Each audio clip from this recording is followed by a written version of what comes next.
हार्दिया हार्दिया राजे दुसरे अध्याय 5 वचन 1 पासून.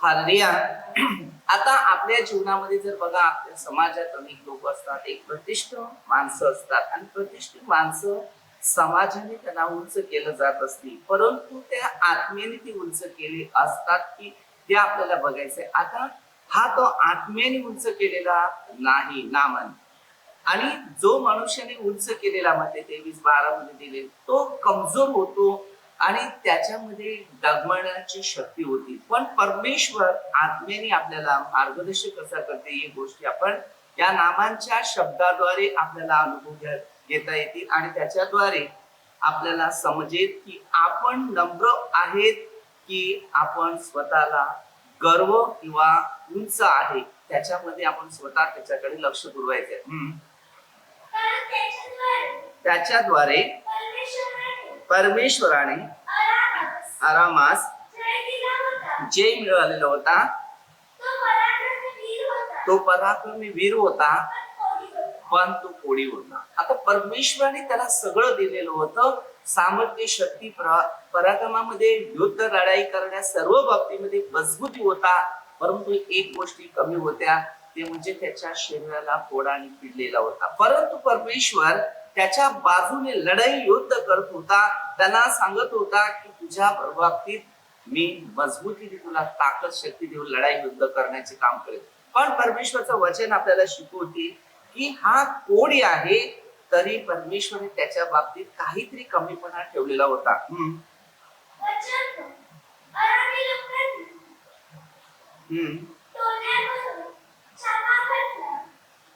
अरामी लोकांनी काय घेतला, थोडा उडून छापा घातला. इस्रायल देशातून एक लहान मुलगी कैद करून नेली, नामानाच्या स्त्रीच्या सेवेत राहिली. आता परमेश्वरचं वचन कसं होतं, एक मुलीला तिथून घेऊन गेले आणि त्यानंतर त्या मुलीला नामानाची जी स्त्री आहे तिची सेवा करण्यासाठी त्या मुलीला नेलं. आता परमेश्वरच्या याच्या मागे एक योजना होत्या आणि परमेश्वरने त्याच्या मनामध्ये एक चांगले विचार ठेवले.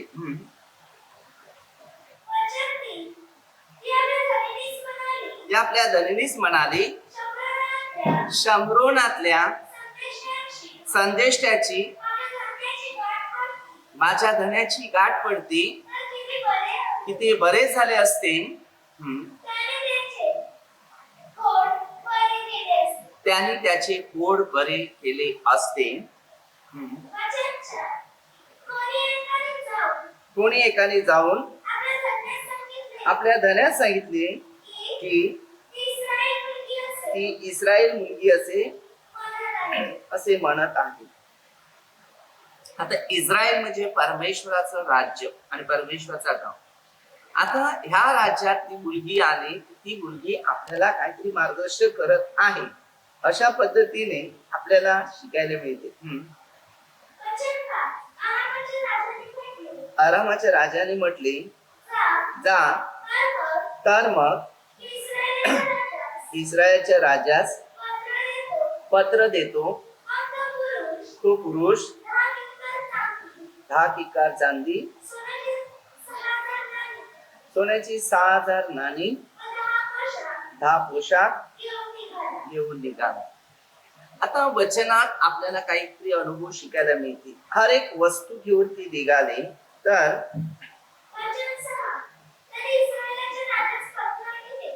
काय सांगते, त्याने इस्रायलाच्या राजास पत्र आणले. त्यास तसा मजकूर होता की या पत्राच्या द्वारे आपल्याला कळवण्यात येत आहे की नामान नावाच्या माझ्या सेवकाला मी आपल्याकडे पाठविलेले आहे, आपण त्याची पोट पोट बरे करावे. आता आपल्या प्रत्येकाच्या जीवनामध्ये गोष्टी आहेत. आता ऑर्डर, आज्ञा, नियम, विधी आपल्या परमेश्वरापासून जेव्हा आपल्याला मिळतात त्या प्रकारे परमेश्वर आपल्यामध्ये काय ते त्याची योजनानुसार तो मार्ग देतो. आता नामानाच्या बाबतीत जर बघितलं, सर्व अधिकार आणि मार्ग मिळाला, परंतु एक मार्ग कमी होता, ते म्हणजे देवाचे नियम, आणि ते पूर्ण करण्याचं त्यालाही हुकूम मिळाला. त्याने जर हुकूम घेतला तेव्हा त्याच्या जीवनात बदल झाला, परंतु तो ऐकत नव्हता. त्याच्यानंतर त्याच्या परिस्थितीला काय काय गुण आले बघा. हे पत्र वाचून इस्रायलच्या राजाने आपली वस्त्र फाडली. तो म्हणाला, या मनुष्याने पोट बरे करण्यासाठी माझकडे हा माणूस पाठवलेला आहे. मरण व जीवन देणारा आम्ही देव आहे का? पहा, विचार करा. माझ्याशी भांडण करण्याचे काहीतरी निमित्त आहे. इस्रायलच्या राजाने आपली वस्त्र फाडली. देवाचा माणूस अलीशा याने ऐकले. राजा समोर पाठवले, तू आपले वस्त्रे का फाडले? त्याने मजकडे यावी.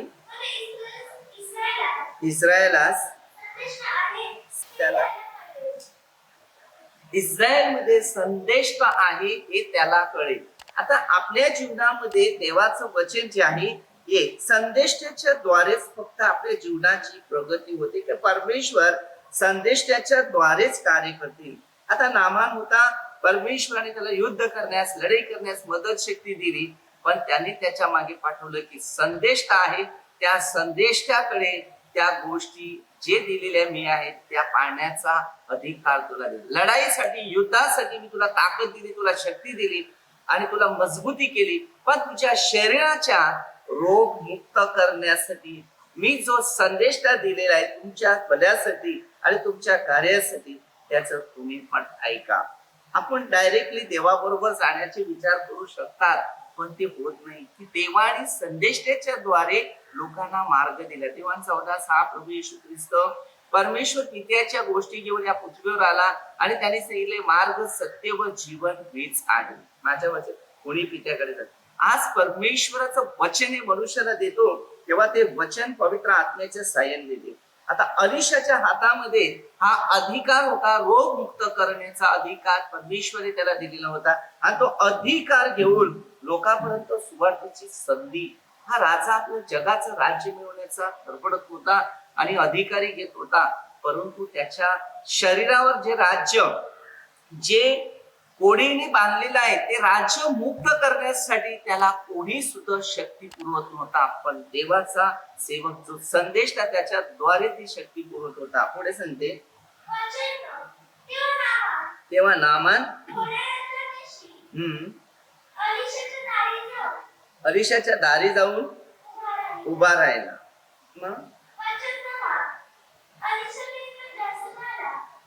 अलीशाने एका जासूदाला हाती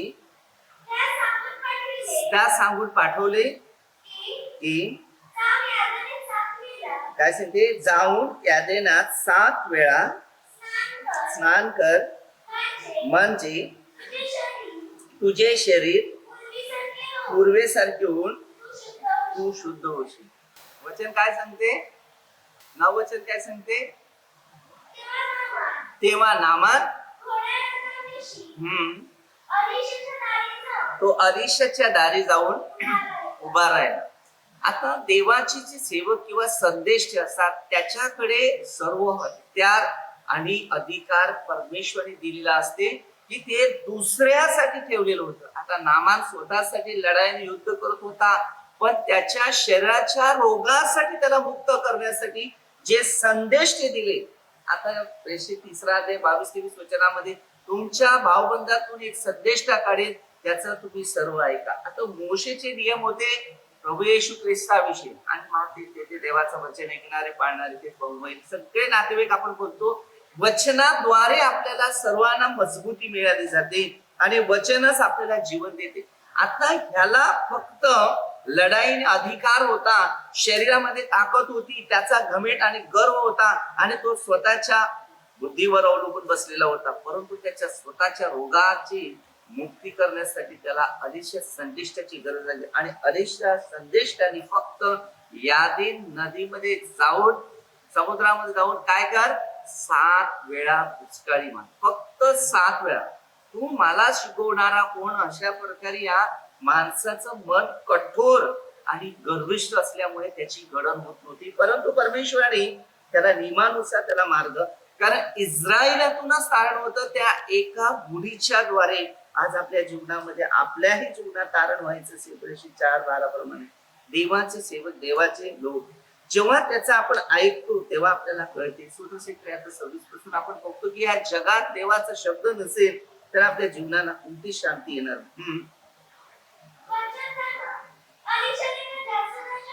काय सांगते, अलिशाने एका जासूसाच्या हाती त्याला सांगून पाठवले की यादीने 7 वेळा स्नान कर म्हणजे तुझे शरीर पूर्वीसारखे होऊन तू शुद्ध हो.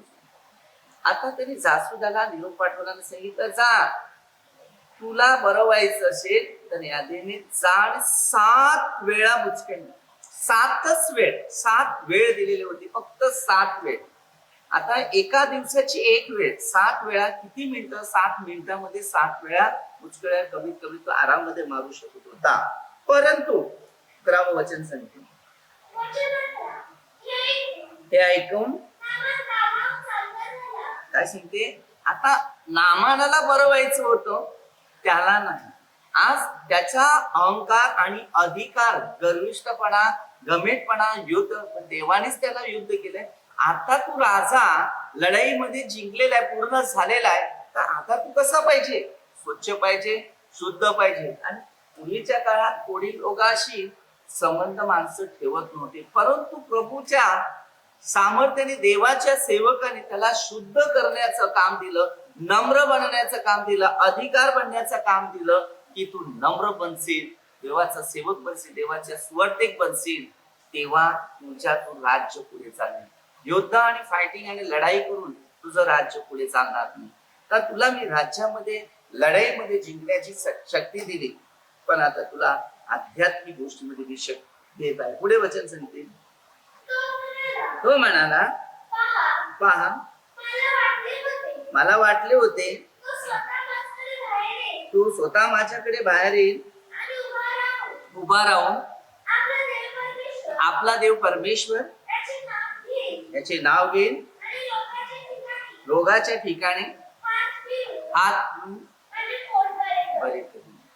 आता अधिकारी जो मनुष्य असतो त्याला नेहमी असाच हिसाब आणि विचार येतात की मी दुसऱ्यांना हुकूम देतो तसं मला पण. आता ज्या वेळेला तुम्ही म्हणते 8:2-5 पासून जो वचन वाचलेला आहे की त्याचा एक पक्षीघाती माणूस पडलेला होता, तो अधिकारी होता, त्याच्या हाताखाली शिपाई होते, एकाला हे म्हटले हे जा, तो पण एक अधिकारी आला. परंतु येशूच्या जवळ आल्यानंतर त्यांनी नम्र विनंती केली की तुम्ही माझ्या छपराखाली येऊन फक्त एक शब्दाचं भाषण करा तर होईल. आता हा माणूस पैसा दर संपत्ती घेऊन त्या अलिशा संदेष्टाकडे देण्याचा विचार करून त्याला रिश्वत देण्याचं त्याने काम केलं आणि त्याला विचार केला की ह्याला मी पैशाचा मोह दिला, तो माझ्या शिकाऱ्याप्रमाणे माझ्या सांगण्याप्रमाणे मागेल. परंतु अलिशा संदेष्टा नम्र होता, तो धन संपत्तीचा लालची नव्हता, तो अभिषेक आणि सामर्थ्य शक्तीने भरलेला होता,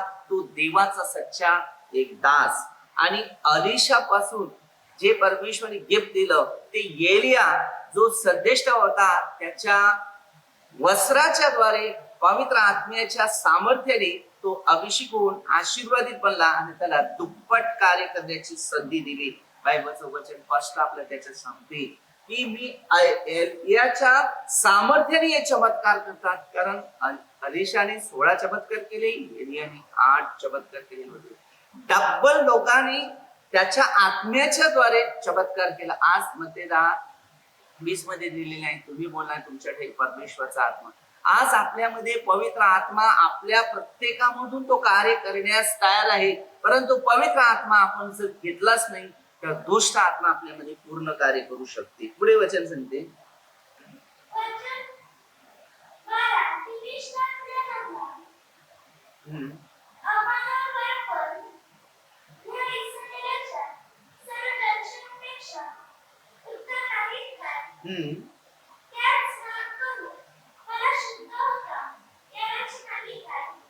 आता काय सांगते की तिकडे नद्या आहेत ना, मग त्याच्यामध्ये मी जाऊन जर स्नान केलं तर मी शुद्ध होत व्हायचे नाही काय, असे म्हणून तो क्रोधविष्ट होऊन निघून गेला.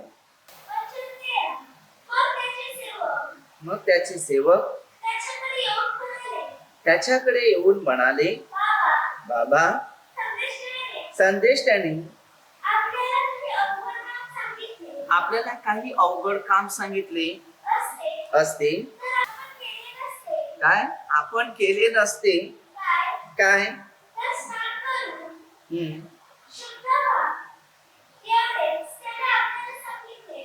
काय सांगते, फक्त एवढंच सांगितले, स्नान करून शुद्ध व्हा, एवढेच त्याने आपल्याला सांगितले. ते आपण का करू नये. देवाच्या माणसाच्या सांगण्याप्रमाणे यादेनेत जाऊन 7 वेळा भुचकळ्या मारल्या. त्याचे शरीर लहान मुलाच्या शरीरासारखी होऊन शुद्ध झाला. आज प्रभूचं वचन आपल्याला शिकवते, जेव्हा परमेश्वरचा शब्द आणि परमेश्वरचं वचन जेव्हा आपल्यावर उतरते तेव्हा आपल्या प्रत्येकाला त्या शब्दाचा अनुभव येत असते आणि ते शब्द आपल्या प्रत्येकाला खूप महत्वाचे. आता त्याला फक्त जेव्हा सांगितलं आणि त्याचे सेवक जे होते त्यांनी त्याला सांगितलं, त्यावेळेला त्याला कळालं की माझा अनुभव खरोखर असाच आहे की तुम्ही जरा ऐका आणि 7 वेळा काय करा, जाऊन तिथे स्टडी करा.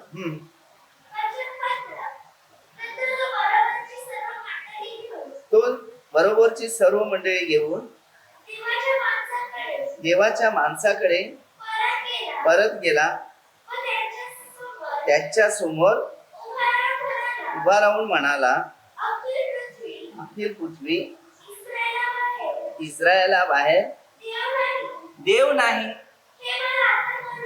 हे मला आता कळून आलेलं आहे.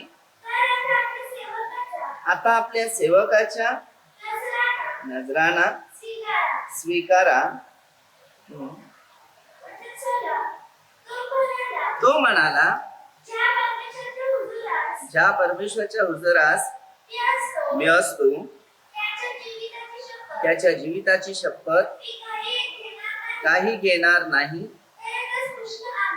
त्याने पुष्कळ आग्रह केला, काही घेत नाही. आज आपल्या जीवनामध्ये अनेक गोष्टी अनुभव, जेव्हा आम्ही पण प्रभूच्या सेवेमध्ये जातो आणि अनेक लोक आम्हाला खाण्यासाठी पिण्यासाठी काही ना काही प्रयत्न करत असतात आणि ते नेहमी सांगतात की तुम्ही काय खात नाही, काय घेत नाही.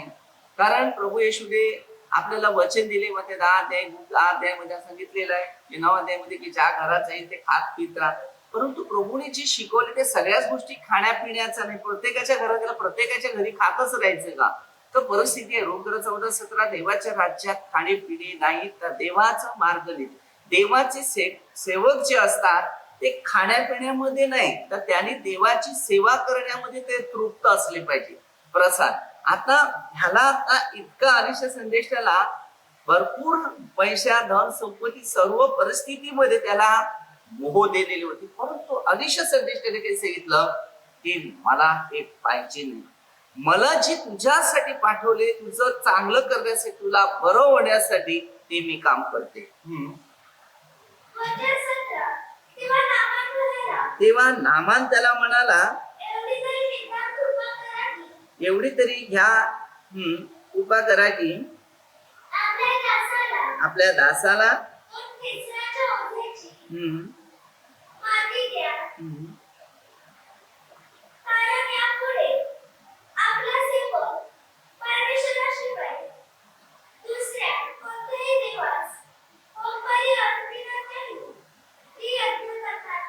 हरनिया. आता एकच परमेश्वर आहे.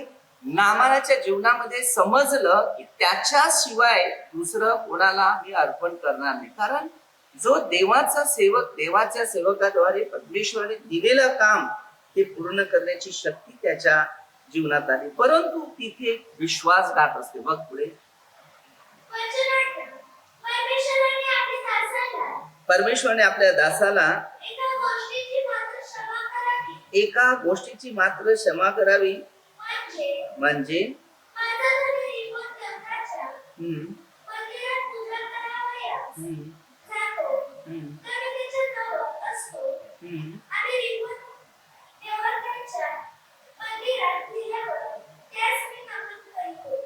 आज आपल्या जीवनामध्ये त्यांनी पश्चाताप केला. सरळ भाषामध्ये सांगितलेलं की मी परमेश्वराच्या नियमा पलीकडे गेले आणि मूर्ती पूजाला मी नमन केलेलं होतं माझ्या सेवकाद्वारे, परंतु मला आता आणि त्याला क्षमा असावी.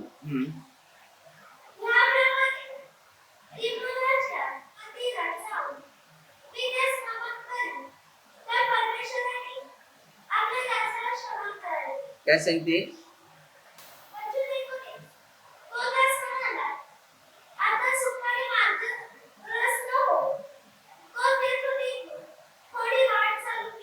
काय सांगते, तू सुखाने जा आता. आणि तिथून पुढे जाऊन तो काय केला, वाटेला निघून गेला. पण पुढे काय सांगते, इकडे देवाचा माणूस अलिशा याचा चाकर गेजी याने विचार केला की अरामी नामानाने आणलेला नजराना माझ्या धन्याने न घेऊन त्यावर दया केली. परमेश्वराच्या जीविताची शपथ त्याच्या मागून धावत जाऊन काहीतरी घेतो. आता देवाचे सेवक आहे आणि देवाच्या सेवकाच्या नकळत आपण काय केलं, तर देवाचा सेवक जो असतो त्याला देव सर्व गोष्टी दाखवत असतो. आपल्या जीवनामध्ये आपल्याला त्याचाच परिणाम मुश्किलात पडते. म्हणून पुढेच काय सांगते, मग गेजी नामानाच्या मागून गेला, आपल्या मागून कोणी धावत येत आहे. नामानाने पाहिले, आपल्या रथावरून उतरून सामोरे जाऊन विचारले, सर्व काही ठीक आहे ना. गेजी म्हणाला, सर्व काही ठीक आहे. माझ्या धन्याने आपल्याला असे सांगून पाठविलेले आहे की पहा, एफ्राईमच्या डोंगरी प्रदेशातून संदेशाचे 2 शिष्य माझ्या इथे नुकताच आले आहेत. त्याच्यासाठी हालेलुया. आता देवाचे जे सेवक आहे, आता परमेश्वराने आता जर माझे तुम्ही सेवक आले आणि तुम्ही माझे सेवक असताना तुम्ही दुसऱ्या सेवकाच्या विचाराने आपल्या मनाच्या इच्छेचं जीवनात प्रवेश केला, तर ते रोग आपल्या पाठीशी. आणि त्यांनी तिथे दिलं की त्यांनी दुसऱ्या संदेष्टाचे नाव घेतलं, या संदेष्टाचं नाव घेतलं. आणि आज समाजात आपल्या बऱ्याच ठिकाणी असं आहे, हे ब्रदर ते भरपूर ठिकाणी लोक आज मध्ये 24 अध्यायाप्रमाणे लोक इथे जा तिथे जा, अनेक लोक तरफडत चाललेले आहेत, परंतु एका संदेष्टावर अवलंबून आहे. नामाने विश्वास धरलेला होता आणि शेवटी त्याचाही विश्वास पहिला कमजोर झाला की त्या देवाच्या सेवकाने येऊन माझ्यावर हात ठेवून प्रार्थना करावी, मला स्पर्श करावा, मी बरा हो. परंतु त्याच्या जीवनात तसं घडलं नाही, त्याच्या आज्ञामध्ये घडलेलं होतं. ज्या आज्ञामध्ये जो मनुष्य टिकतो आणि चालतो त्या आज्ञास त्याला एक सामर्थ्याचा अनुभव देतो. परंतु आज गेजी येशू बरोबर टिकतो आणि येशू बरोबर राहतो, परंतु गेजीला या गोष्टी समजल्या नाही की या कोड मला लागला तर माझं जीवन काय होईल. देवाचा क्रोध त्याच्यावर भटकला आणि गेजीची परिस्थिती गेजी झाली. नामान म्हणाला, कृपा करून 2 किक्कार घे. एक काय घेतो? 2 घे.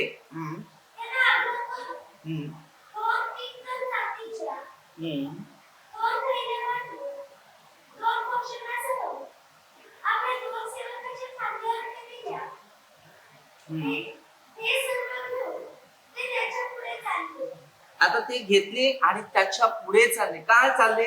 त्याच्याजवळ काय होतं? परमेश्वराने जे दिलेला हक्क आणि अधिकार होता तो देवाच्या लोकांपासून दूर रावला आणि शेवटी परिस्थिती बिघडून गेली.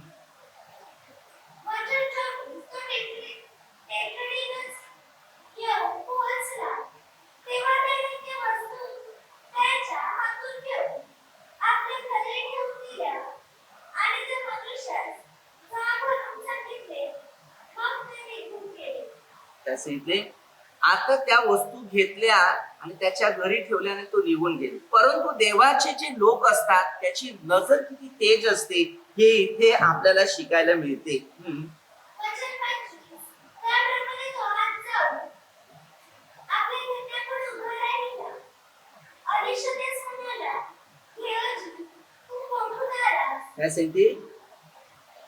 तो त्याच्या धन्याच्या पुढे येऊन त्याला म्हणाला, आणि गेजी तू आता कुठून आला? त्याने म्हटले, आपला दास कोठे पण गेला नव्हता. देवाच्या सेवकाला आपण आज आपल्या समाजामध्ये कितीतरी लोक कोठे बोलतात किंवा आम्हाला पण कोठे, परंतु देवाचे सेवकाची जी नजर असते योहान 17:6 पासून दिलेले, जे लोक तू मला दिले त्याला मी तुझ्या नावात राखले, ते तुझे होते ते मला. आपल्याला देवाचे लोक जेव्हा, आणि आपण देवाच्या लोकांमध्ये समजा अनेक गोष्टीची अनुभव आणि घडवून ठेवलं. देवाचे लोक बोलणारे कमी असतात पण अंतःकरणाने माणसाशी जास्त बोलत असतात. त्यांना सर्व गोष्टीची जाणीव असते कारण देव त्याच्यामध्ये आहे. आणि योहान 8:24 प्रभू येशू ख्रिस्त शिष्यांच्या बाबतीत त्यावेळेला सांगतो, तो मी आहे असा विश्वास न ठेवल्यास तुम्ही आपल्या पापात मरा. कारण त्याला देवाची जाणीव माहिती नाही, देवाचं काम. आज जर आपण आता जर एक इलेक्ट्रिशियन आहे, ते इलेक्ट्रिशियनचं काम करतो, त्याला समजते इलेक्ट्रिशियनचं काम आहे, तो बरोबर सांगेल इथे कशामुळे फॉल्ट झालाय काय आहे.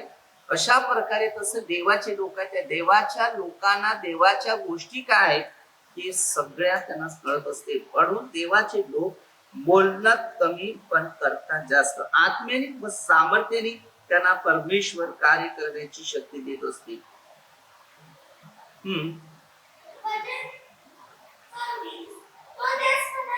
तो त्यास म्हणाला, तो पुरुष भेटाव्यासाठी तो आपल्या रथावर उतरून मागे फिरला. माझे लक्ष तुझ्याकडे लागलं नव्हतं का? तिकडे गेले नव्हते का?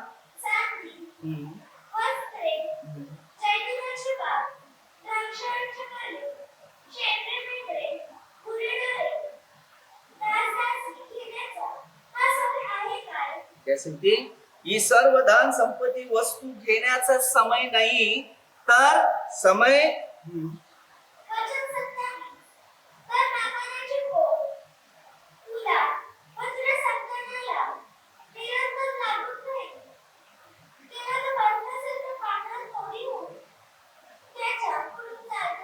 आज विचार करा, जे देवाचं लोक असतात आणि देवाच्या लोकांच्या अपोजिट आपण जात असतात त्यांना अनेक प्रकारची शिक्षा आणि दुःख येतात. आता एवढी 16, 17, 80, 26 जसे द्राक्षरसाने मस्त होतात तसे आपल्या रक्ताने मस्त होते. कारण देवाच्या सेवकाचं जीवन तसं आहे. कारण परमेश्वर आपल्या प्रत्येकाला त्या संदेशाच्या द्वारे त्याचं कार्य करण्याचं तो लोकांना संधी देतो, शिकवण देतो, त्याला ज्ञान देतो. कारण लूक 1:37 देवाला काहीच अशक्य नाही. पण याच्यामध्ये 6व्या अध्यायामध्ये जर बघितलं की अलिशा संदेष्टाने लाकूड टाकलं तर लोखंड तारायला लागले. आता तुम्ही विचार करा की लूक 1:37 मध्ये दिले देवाला काहीच अशक्य नाही. आणि मंदिराची जेव्हा लाकडं तोडण्यासाठी ते गेले आणि नदीच्या किनाऱ्यावर लाकडं तोडता तोडता कुऱ्हाड खाली पाण्यात गेली आणि ती कोणाची तरी मागून आणलेली होती. आता पडली तर काय करणार, परंतु देवाच्या सेवकाने त्याला एक आज्ञा दिली. तिकडे काय दिलेलं होतं, फक्त लाकूड टाक बस. साधे बस.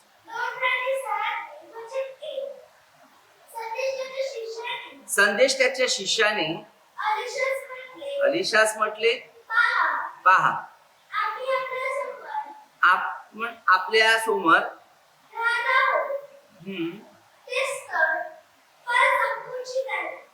हा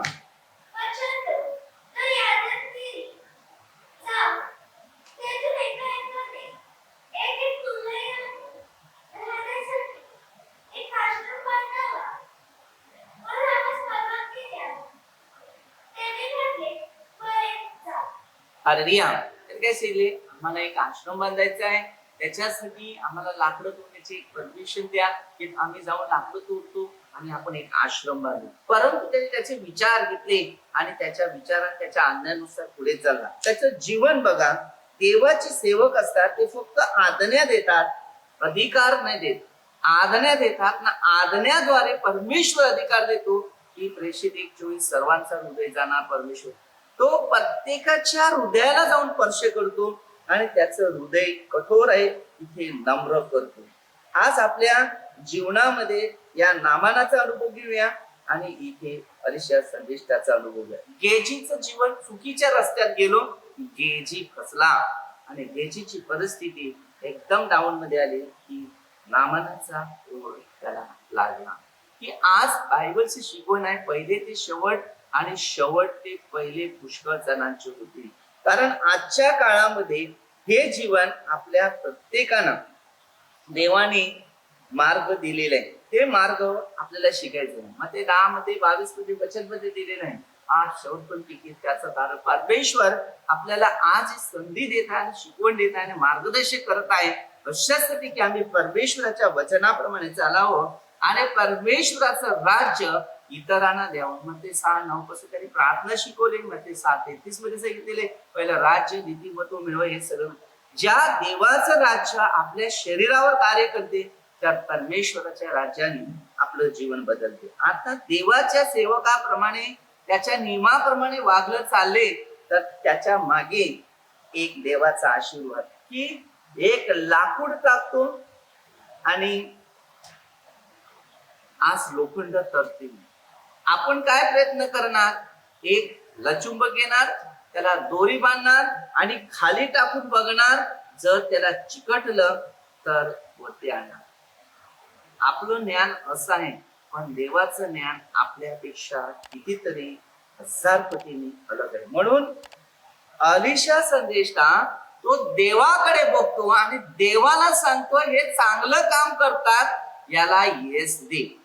कारण नीतिमानावर परमेश्वराची कडक नजर असते. आपण चांगलं करत असेल, पेत्राच्या पत्रात 3:13 चांगल्याची आस्था बाळगत तर त्याचं वाईट काय होणार. युवांमध्ये आज आपण बघतो 16-20 मध्ये दुःख येतात, दुःखच आपल्याला आनंद करतो. कारण परमेश्वराच्या राज्यात पहिलं दुःख कष्ट आहेत आणि त्याच्यानंतर आनंद आणि शांती. प्रभूचा आनंद कोणी काढू शकत नाही. एकाने त्यांना म्हटले, कृपा कर आपल्या सेवका बरोबर या. तो म्हणाला, अरे येतो. त्याच्या बरोबर गेला. यादेनापाशी येऊन लाकडी तोडू लागले. एक जण तुळई तोडून पाडीत असता कुऱ्हाड दांड्यातून निसटून पाण्यात पडली. तो ओरडून म्हणाला, हाय हाय स्वामी मी ती मागून आणलेली कुऱ्हाड अंगातून सटकले आणि खाली पडली. आता करणार काय सांगते स्वामी. आज आपल्या जीवनामध्ये आज समाजात देवाचे सेवक जे असतात ते एक स्वामी होतात. ते ब्रदर नाही, फादर नाही, सिस्टर नाही, बिशप नाही, पोप नाही, ना पास्टर ना मास्टर. ते देवाचे लोक, देवाचे सेवक असतात आणि देवाच्या सेवकातून देवाचे चमत्कार आणि अद्भुत गोष्टी होत असतात. आजच्या समाजामध्ये ते 24 अध्यायाप्रमाणे बरेचसे खोटे निघालेले लोक आहेत. म्हणून आजच्या समाजामध्ये देवाच्या व्यक्तीविषयी जर अनुभव घ्यायचे असेल तर फार कठीण परिस्थितीतून त्याला देवाच्या लोकांना ओळखता येईल. कारण योहानाच्या पहिल्या पत्रात 4 अध्यायामध्ये दिलेला आहे. बायबलमध्ये देवाचे जे सेवक आणि संदेश ते. आता येशू ख्रिस्ताने नव्या करारात सांगितले तुम्ही सगळे भाऊबंद आहोत. मग ते 23 अध्याय जर वाचलं तर तुम्हाला कळेल त्याच्यामध्ये स्पष्ट लोक कसे आहेत आणि कसे नाही. आणि 24 अध्यायामध्ये तुम्हाला स्पष्ट दिसेल की देवाचे सेवक कोणासाठी असतात, आपल्यासाठी नाही. आज शिकायचंय नामानाच्या कोडासाठी अलिशा संदेष्टाने आज्ञा दिलेले 7 वेळा समुद्रात तळी मार आणि बाहेर. पण गेजी गेला चुकीच्या रस्त्याला आणि गेजीला तो रोग आला. आज आपल्या जीवनामध्ये आज ही मंदिर बंद झालेली आहे. त्याला कारण आहे की सर्व मनुष्य चुकीवर उतरले स्वतःच्या प्रदर्शनासाठी, स्वतःच्या नावासाठी. मग ते 23:12 येशू सांगतो जो उंच केला तो नमवेल. आज हे सगळे नमवलेले जातात. आणि मग ते 24 अध्याय मंदिराची दिशा, लूक 21 अध्याय 5 पासून मंदिराची दिशा किंवा 13 अध्याय या मंदिराची दिशा आज भोगून गेले, पाळले जातील. आता ह्याचा अनुभव वचनाद्वारे प्रभू येशू मध्ये 5:2 पासून शिकवत होता. तो मंदिरात शिक्षण घेत होता. सच्चाई जिथे शिक्षण होतं त्या मंदिरात जाऊन शिकवत होता. आता योहान 1:1 संधी प्रारंभी शब्द होता, शब्द देवास येत होता, शब्द देव होता. शब्दाद्वारे मध्ये 10:20 तुम्ही ने बोला तुमच्याकडे परमेश्वराचा, परमेश्वराच्या आत्म्याने कार्य करा. परमेश्वराचा आत्मा आपल्यासाठी ठेवा आणि त्या आत्म्याच्या द्वारे प्रभूची सुवार्ता गाजवा. आज आपले अनेक लोक जे आहेत ते पूर्ण चुकीच्या प्रार्थनेमय जीवन जगत आहे. परिपूर्ण प्रार्थना नाही, परमेश्वराशी सेवक नाही. आणि परमेश्वरचे सेवक आहेत ते त्यागी असतात, ते त्याग करत राहतात. त्याच्यातून सामर्थ्य, अभिषेक आणि अद्भुत गोष्टी. माझं भविष्यवाणी दिली, माझा संदेश दिला, आम्ही खुश झालं नाही. देवाचे सेवक संदेश देणारे ते आत्म्याने देतात, त्यांना बरोबर समजते. अर्ध्या खोटे ख्रिस्ती, खोटे संदेश ठेवून शेवटला उठतील. आणि आजच्या काळामध्ये सगळा अनुभव पवित्र शास्त्र ज्याने घेतलेला आहे ना, तो जो वाचत असेल त्यालाच कळेल सगळे कोणते. म्हणून मध्ये 10:17 माणसाच्या बाबतीत सावधान. आज आपल्याला शिकायचं आहे. प्रत्येक मनुष्य छोटीशी प्रार्थना करायला लागला तर तो बोला मी पास्टर झाला, तो बिशप झाला, तो युवक झाला. अरे कोण नाही. देवाचे सेवक जे असतात ना ते कोणाला दाखवण्यासाठी नाही, ते साधे आणि नम्र लीन असतील. अंतःकरणातून परमेश्वर आपल्या सर्वांना ओळखतो. आता हे अलिशा संदेष्टाच्या अद्भुत गोष्टीचा अनुभव आपण घेऊ शकतो का? अलिशा संदेष्टा आपण राजामध्ये जर वाचलं सुरुवात 2 पासून 2 अध्यायापासून, तर अलिशा संदेष्टा एलियाच्या मागे कशापासून, मनापासून कसा धावत होता आणि त्याच्या मागे हर चीज मध्ये तो गेला. म्हणून देवाने त्याला 16 चमत्कार करण्याची शक्ती दिली आणि तो सच्चाई शोध केला. मध्ये 7:31 पहिलं राज्य नीतिमत्व. आज आपल्यामध्ये राज्य नीतिमत्व नाही, परमेश्वराचा मार्ग. परमेश्वर आज आपल्या प्रत्येक मानवाला शिकवते की तुम्ही माझं राज्य करा. मध्ये 6:9 पासून सांगितलेलं आहे तुझे राज्य. आम्ही त्याचं राज्यच घेत नाही आणि त्याच्या राज्यात प्रवेश करत नाही. म्हणून मनुष्य कमजोर आहे, निराशात आहे आणि समस्यात आहे. पुढे वचन सांगते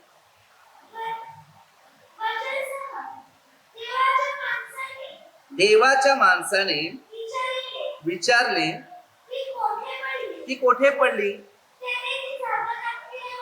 त्याने ती जागा दाखवल्यावर अलिशाने एक लाकूड तोडलं, तिकडे टाकलं.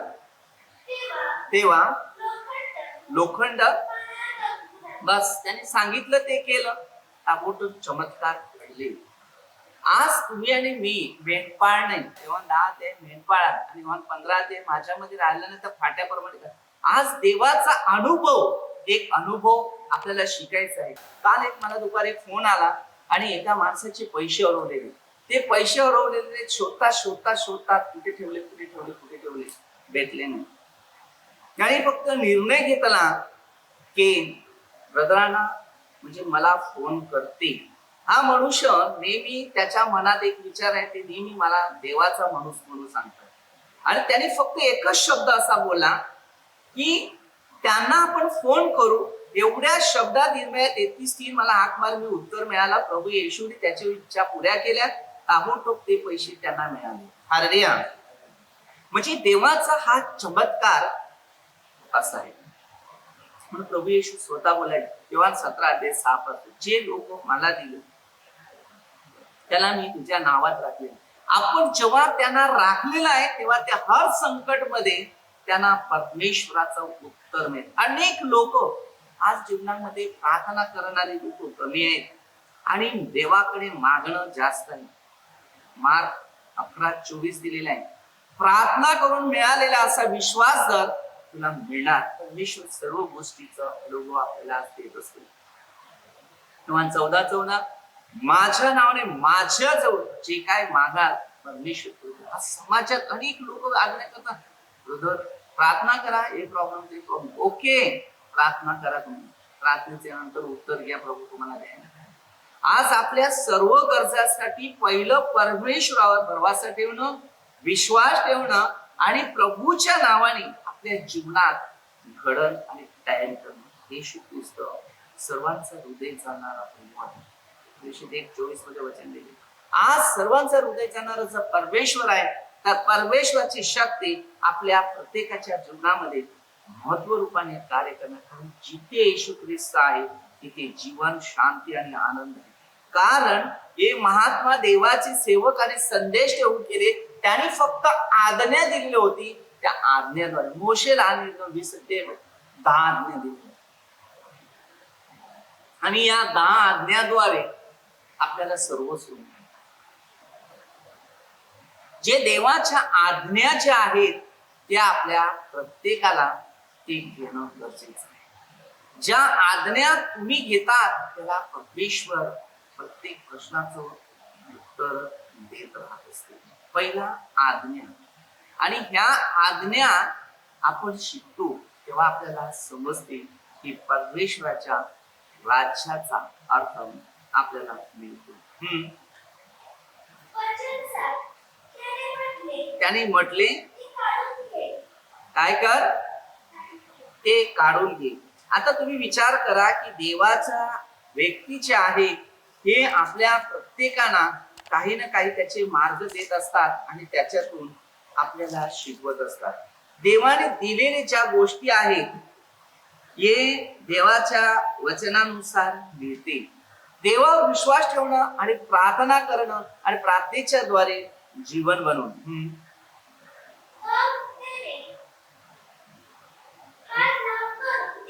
काय सांगते, मग त्यांनी हात लांब केला आणि घेतले. ते विचार करत असतील कसं काय झालं. लाकूड टाकलं. देवाच्या लोकांच्या द्वारे जेव्हा तुम्ही प्रार्थना करून घेत असतात आणि विश्वास ठेवून पूर्ण गोष्टीमध्ये प्रवास करतात तेव्हा देवाच्या लोकांना माहिती असते देव सर्व गरजा पूर्ण करणारा शक्ती आहे. म्हणून देवाचं वचन लूक 10 मध्ये 27 ते 29 पर्यंत दिले. संपूर्ण मनात संपूर्ण जीवाने परमेश्वर प्रीती कर आणि तशी स्वतःवर कर, तसे आपल्या शेजार. तसं परमेश्वराचं प्रेम आपल्या प्रत्येकासाठी महत्व आहे आणि परमेश्वर आपल्याला त्या कृपेच्या दानाने वाढत असते. तेव्हा कारण आपला देवावरचा विश्वास जर कमी झाला की देवाच्या सेवकावरचा विश्वास जर तुटलेला असला तर सर्व गोष्टींमध्ये प्रसंगात दुःखापत्ती निराशा उत्पन्न होतात. कारण देवाचा जो क्रोध भटकतो आपल्या जीवनात आणि आपल्याला कमजोरता हे जीवनात प्रवेश होतो. कारण प्रभू येशू योहान 15:4 दिलेले तू माझ्यापासून वेगळं असेल तुम्हाला काही करता येणार नाही. आज देवाचा प्रसार, देवाची सुवार्ता आणि देवाचं कार्य इतर लोकांपर्यंत आपल्यामध्ये पोचता आलं पाहिजे. आणि अलिशा संदेश त्याने त्या येशू ख्रिस्त येण्यापूर्वी जे संदेष्टे केलेले होते, संदेष्टे बनवले होते आणि त्याच्याद्वारे जे चमत्कार घडलेले होते ते आजपर्यंत या पुस्तकात आहे. आज आपल्याला शिकायला मिळते की पुस्तक हे आपल्या जीवनाचा हत्यार आहे. प्रत्येक माणसाचं जीवनाची पुस्तकं शेवटला प्रकटीकरणामध्ये खोलले जाते तेव्हा आपल्या कर्माची पुस्तकामध्ये 12:36 आपण काय चांगलं केलं काय वाईट केलं ते शेवटला या प्रश्नाचं उत्तर आपल्याला शेवट प्रभू देणार आहे. म्हणून आपण प्रत्येकाने पश्चाताप केला पाहिजे, आपल्या पापांची कबुली केली पाहिजे, प्रभूच्या सहवासात आणि सानिध्यात राहण्याचा प्रयत्न केला पाहिजे आणि प्रभूच्या वचनावर भरवसा ठेवला पाहिजे आणि त्याच्याच वचनाने आपले मार्ग पुढे गेले पाहिजे. कारण येशूच्या राज्यामध्ये शक्ती आहे आणि येशूचा आशीर्वाद आपल्या प्रत्येकामध्ये तो उत्पन्न आहे. म्हणून प्रभूचं राज्य आपल्याला मिळालं पाहिजे आणि त्याच्या राज्यात मध्ये सातत्तीस राज्य नीतिमत्व मिळवा. हे सर्व काही प्रभू येशूच्या द्वारे आपल्या जीवनात करेल. म्हणून संदेशाची ओळख आजच्या काळामध्ये पहिली करा की देवाची लोक नक्की कोण आहेत. आज खोटे ख्रिस्ती आणि खोटे संदेश जगात भरपूर उठलेले आहेत आणि त्यामागे लोक भरपूर चाललेले आहेत आणि देवाच्या नियमाचा अपमान करतात आणि देवाचे क्रोध आता येणार आहे. त्या क्रोधामध्ये आपण सावध राहायचं आणि पश्चाताप करून क्लिअर राहायचं आहे. आता नामानाने पश्चाताप केला, जीवनामध्ये बुद्धी पूजा केल्या, सर्व केले. आता प्रकटीकरण 16 अध्याय येणारा काळ आहे. त्या काळामध्ये पूर्णपणे परमेश्वराच्या वचनाप्रमाणे लोकांना ओढ आणि येणाऱ्या प्रमाणे फोड येणार. त्या काळात फोड येत होते, या काळात फोड येणार. जिभेवर फोड येतील, अनेक ठिकाणी तुमच्या शरीरावर त्या वेदनाचा भार आहे की तिथे कोणताही व्यक्ती पुढे जाऊ शकत नाही. कारण पुढचा काळ येणार आहे, तरफडते जीवन जाणार आहे. कारण परमेश्वराचे क्रोध निघाले. 96, 13, 98, 9 वचनामध्ये सांगितले तो आता स्वतः आपला न्याय करावयास निघेल. ना कोण संदेश सच्चाई राहिलेले आहेत तेच फक्त प्रभूच्या राज्यात प्रवेश करतील.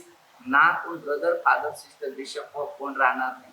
कारण प्रभूच्या राज्यात सच्चाई, प्रभूचे सुवार्तिक आणि प्रभूचे सेवक आणि संदेश तेच राहतील आणि ते संदेश ते प्रभूच्या राज्यात कार्य करतील आणि ते युगाने युग राज्य करतील. आज आपल्या जीवनात जो शेवटपर्यंत टिकेल त्याचं तारण आहे मध्ये 22 मध्ये आपल्याला अनुभव द्या आपल्या जीवनाचं तारण देशी 4:12 येशू ख्रिस्त.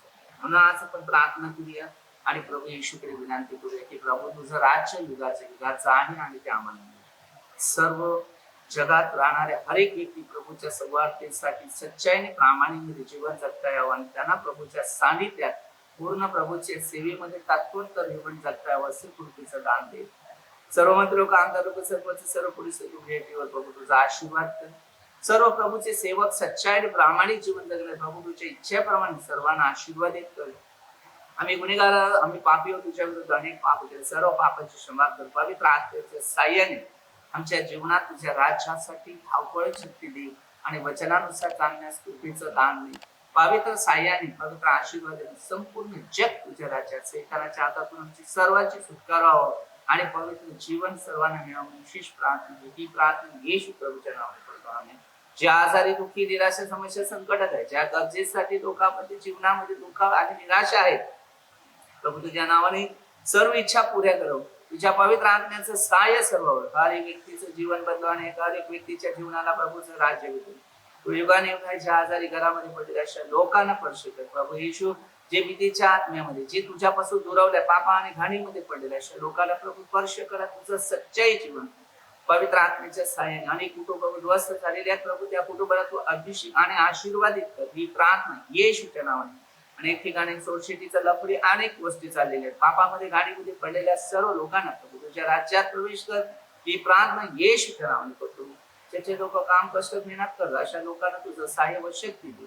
ही प्रार्थना येशूच्या नावाने करतो. स्वर्ग राज्यात सर्वांना प्रवेश दे. आमच्या आत्माने शरीर तुझ्या हातात देतो त्याचा स्वीकार कर. ही प्रार्थना येशूच्या नावाने करतो. आमेन. धन्यवाद पिता. स्तुती हो. हालेलुया.